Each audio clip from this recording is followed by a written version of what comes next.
Hello everyone, welcome back to my YouTube channel. I hope आपको मेरी पिछली कहानियाँ अच्छी लगी होंगी।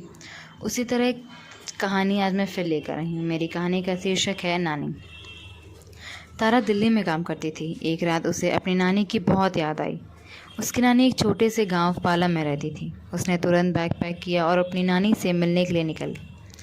वो रास्ते भर अपनी नानी के साथ बिताए अपने हर पल को याद करती रही। तारा 12 साल की थी जब एक कार एक्सीडेंट में उसके मम्मी पापा की मृत्यु हो गई थी। तब से वह अपनी नानी के साथ ही रहती थी। तारा जब 18 साल की हुई तो उसकी नानी ने उसे दिल्ली के कॉलेज में भेज दिया।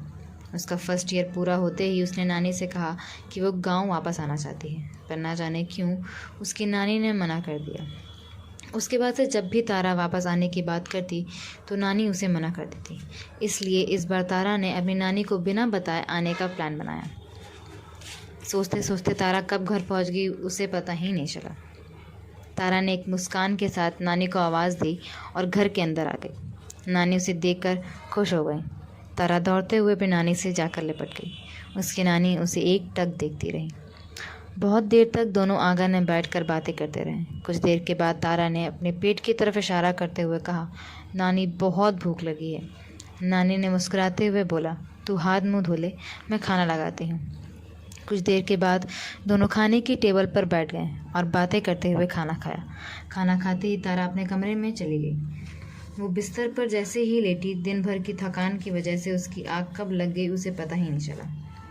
उसकी नींद रात में 3 बजे किसी की फुसफुसाने की आवाज़ से खुली। उसने चारों ओर देखा पर वहाँ कोई भी नहीं था। उसने एक बार फिर सोने की कोशिश की। वह आवाज़ एक बार फिर आई। उस आवाज़ में दर्द था। वो आवाज़ एक बार फिर आई। उस बार तारा ने वह आवाज़ साफ साफ सुनी। वो बोली, ये तो नानी की आवाज़ है।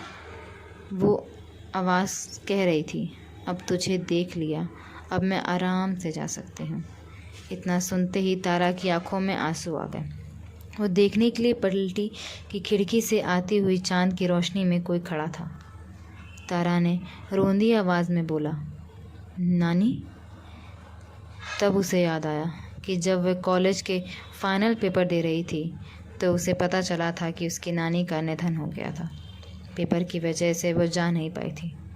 तारा भूल गई थी कि उसकी नानी मर चुकी थी। उसकी यादें आने के कारण तारा बिना सोचे समझे नानी से मिलने आ गई थी।